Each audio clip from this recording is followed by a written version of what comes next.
dari orang atau bagaimanapun, kita tetap maju meskipun jadi pemulung. Saya adalah pemulung. Diduga ini adalah jurus terakhir untuk mengetuk hati umat Kristen agar memberikan sumbangan persepuluhan. Tapi para pendukungnya sekarang sudah mulai Apalagi oleh Pak cerdas. Mahfud MD berani carok dengan saya. Ayo kita carok, mati-matilah. Haleluya. Ini udah stres. Ini bukan pendeta juga sih, bukan pendeta.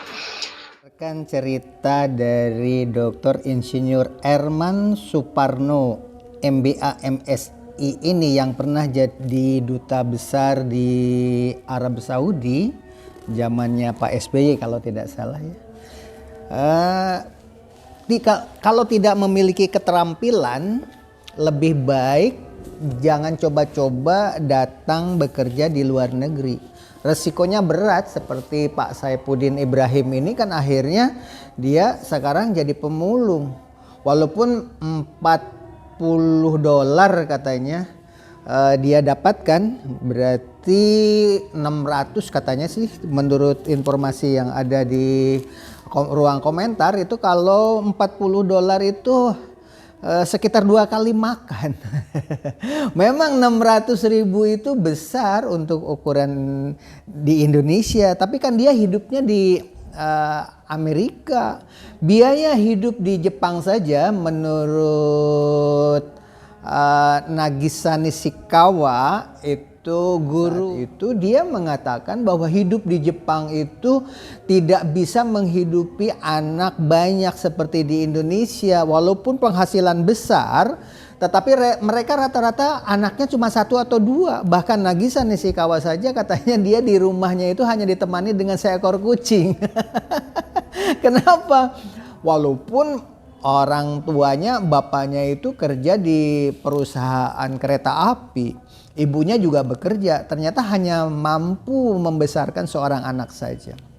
Begitu beratnya hidup di negara maju. Tetapi orang Indonesia selalu saja di sekolah-sekolah dimanapun itu kalau memberikan pembelajaran itu, bagaimana negara Indonesia bisa maju seperti Jepang, katanya begitu. Seperti Amerika, padahal di Amerika seperti Pak Saifuddin Ibrahim itu luar biasa beratnya, walaupun penghasilan dari mulung itu $40 ya Isa, dalam 1 kali jual begitu.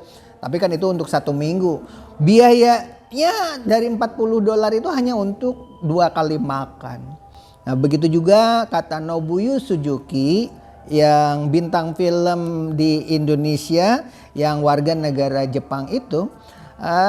Mr. Nobuyuki Suzuki mengatakan ya seperti itu, bahwa hidup di Jepang itu biayanya sangat mahal sekali. Makanya orang Jepang takut kalau menikah. Banyak yang tidak menikah di sana itu. Hadirin sekalian yang ada di rumah atau dimanapun berada, penonton channel Gubuk Apung ini, Waglo Gubuk Apung ini, perlu diketahui yang paling penting kita itu sekarang bersyukur saja. Jadikanlah Pak Saifuddin Ibrahim ini sebagai arena pembelajaran. Jangan jangan merasa takut dengan Pak Saifuddin Ibrahim ini. Kalau dulu ya betul dia selalu mengatakan memurtadkan sekian ribu orang, kemudian dia membangun rumah-rumah untuk murtadin dan lain sebagainya.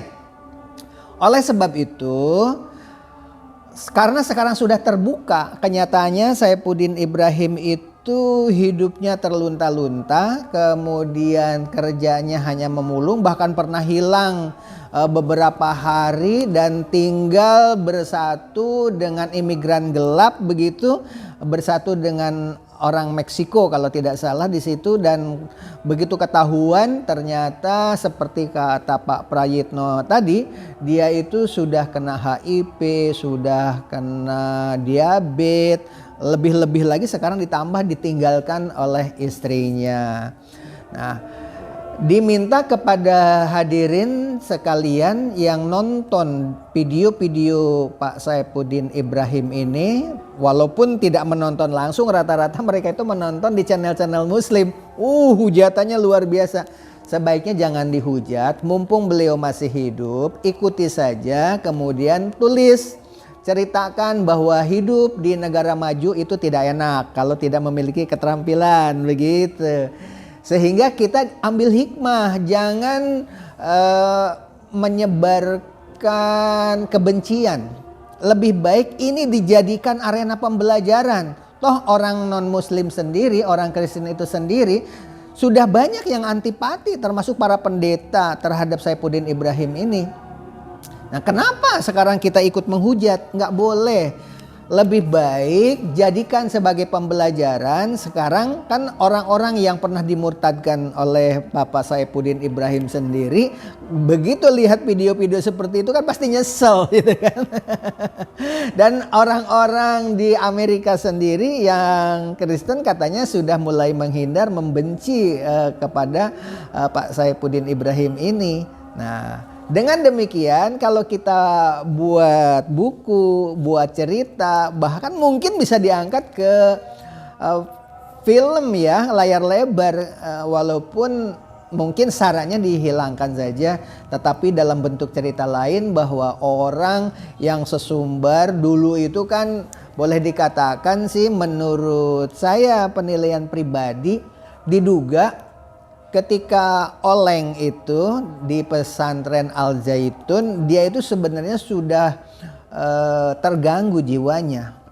Nah, sehingga dia terombang-ambing dan berhasil dia menaikkan karirnya berkat mengaku guru besar Al-Quran murtad. Itu kan heboh sehingga menyedot perhatian dan banyak YouTuber ikut jadi panjat sosial itu sehingga subscribe-nya banyak begitu kan. Dari situlah beliau merasa, oh dengan cara seperti ini pundi-pundi uang kan bisa masuk ke kantongnya ya, ke koceknya begitu. Nah, makanya ketika dia tidak laku lagi di Indonesia, mudah-mudahan dengan adanya keberanian beliau mempublikasikan, menghapus ayat Al-Quran, 300 ayat Al-Quran kan di Amerika, akan lebih besar lagi pendapatan yang dia peroleh begitu. Ternyata itu adalah selama ini adalah istijrad ya dalam Islam itu. Dia itu kan di dalam Islam itu Bismillahirrahmanirrahim.